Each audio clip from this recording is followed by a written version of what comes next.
Faradilla Khairin N with student number 035. So here our group will be present about Sherry Simons's theory of translation, that is about gender in translation. And the first material is about the biography of Sherry Simon, will be conveyed by Marsya Firdha A. Check this out. My name is Marsya Firdha A with student number 031. The first one is biography.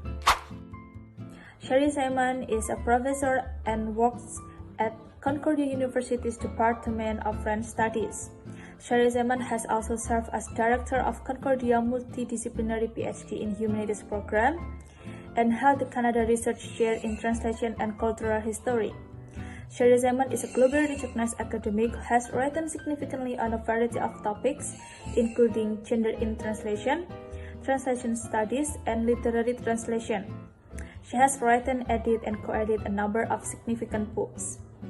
Sherry Simon's expertise lies in the intersection of translation and gender. Her research explores how translation can perpetuate or challenge existing gender biases. She examines how translators approach gender language, cultural assumption, and the representation of women and other marginalized groups in the translated text. And her popular works is Gender in Translation. In 1996, Sherry Simon presents a study of the feminist issues surrounding translation studies.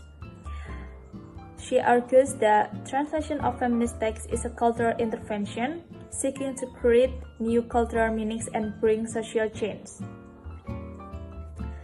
Sherry Simon's research continues to be a cornerstone for scholars and translators who strive for greater gender equity in the field. Her work paved the way for more inclusive and socially conscious translation practice. Hi, back again with me. So here I will explain the main points and the principle of Sherry Simon's theory by describing the key concepts, the methods, and the approaches advocated by Sherry Simons. So here our focus will remain on the work of Sherry Simons, which is her book with the title Gender in Translation, Cultural Identity and the Politics of Transmission, that published in 1996. In that book, she has extensively explained the theory with the different kinds of examples from the history and so on and so forth. So our focus will remain on her work to understand this phenomenon of how gender, how feminism, and how translation is seen, perceived, interpreted, and described from this point of view, which is the feministic point of view. So, the core of Simon's theory is identify and critique the web of concepts which lower both women and translation to the bottom of the social and literature ladder.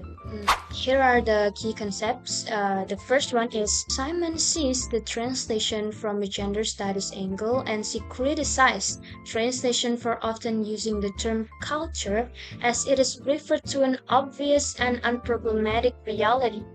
Here, it is referred to post-structuralism where, it is not easy to understand things in a structured way. Because, as the example that Sherry Simon gives here, Levry defined culture in this way that culture is the environment of a literary system. So Simon criticized that and she says, no, it's not so easy. It's not that easy. It's not that structured.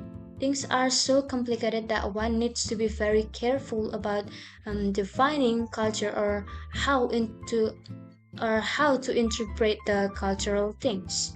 Next point is she also sees the language of gender discrimination. She sees that in translation there is a language of discrimination. So she's criticizing the whole situation where the translation there are metaphors for defining translations.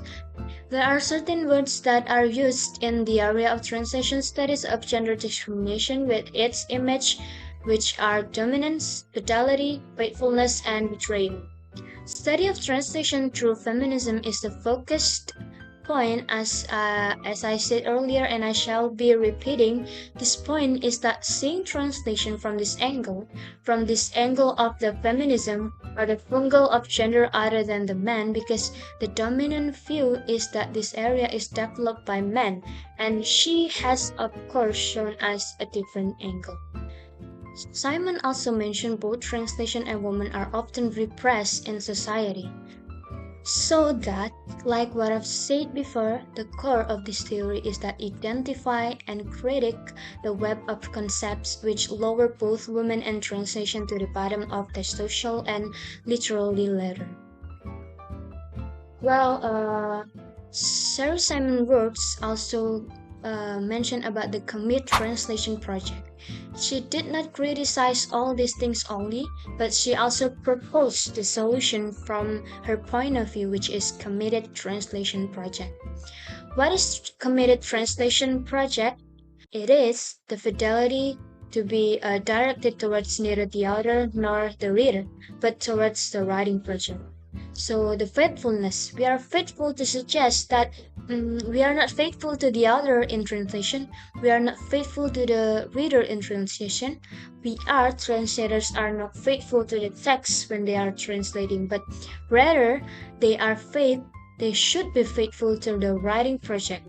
And what is that committed translation or writing project? Both writer and translator participate in the project, and how they participate and how they are faithful to the writing projects or the commit translation project, we can see here in examples that Sherry Simon also gave. First example is from Suzanne Harvard translation.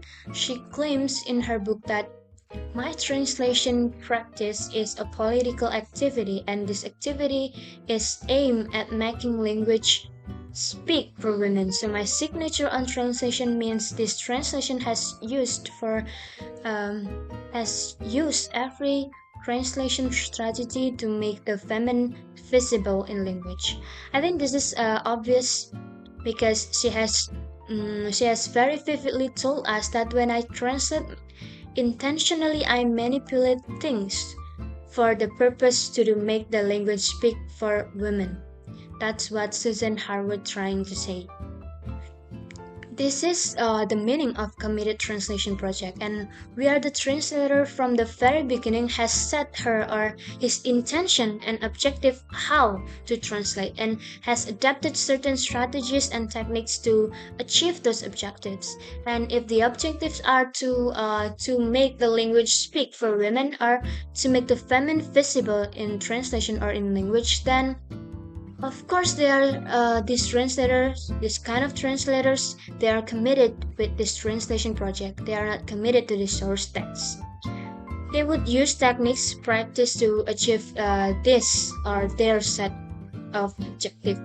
Some of the techniques is also mentioned by Sherry Simon. This is a linguistic marker of gender. For example, using a bold E in the word one to emphasize the feminine. You know, they are talking one is about the woman, so the woman is number one.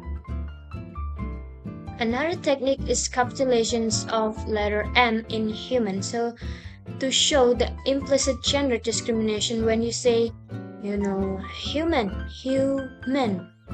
They say men in the word human. That's the rights are for men and not for women. So the capitalization of M is another linguistic marker or technique used to tell that there is a gender discrimination in the language. Sherry Simon has also discussed contribution of women translation throughout history, as we can see from these great examples.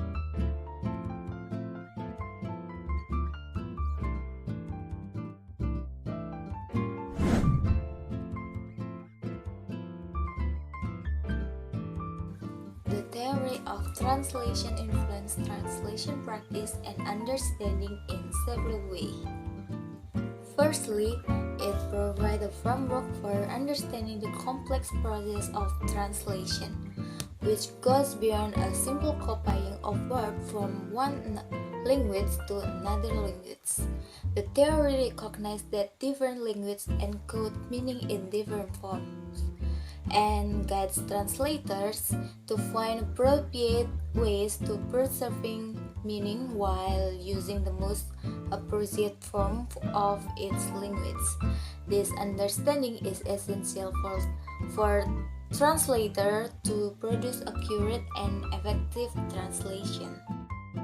Secondly, according to the theory of translation, it is crucial to understand the cultural, social, and historical context of the source and target language in order for translator to accurately convey the text intent meaning and avoid misunderstanding. Thirdly, the theory of translation emphasizes how important it is to think about the purpose and audience of the translator. The consideration helps translator choose the right language and style and adjust the text to the target audience. So the first examples is when original English sentence, the chairman announced the new policy. And then the translation decision would be like this.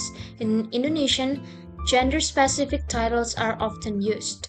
The translator might need to decide whether to translate chairman as ketua or ketua wanita, which is female chairperson.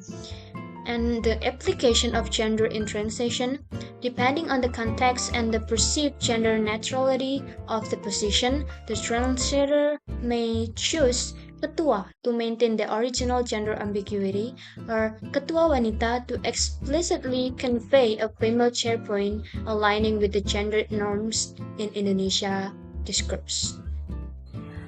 The example for this theory is English often use gender-neutral singular pronouns like they, them, while Indonesian relies more on gendered pronouns like dia masculine and dia feminine. Translator must consider the context and intent of the original text. For example, original text in English, the doctor will see their patient next. It means that gender of patient unknown. Then bias in Indonesia, dokter akan melihat pasien laki-lakinya selanjutnya. It means that assumes a male patient. And the last is gender neutral in Indonesia. Dokter akan melihat pasiennya selanjutnya. It means that use the appropriate gender neutral pronoun for Indonesian.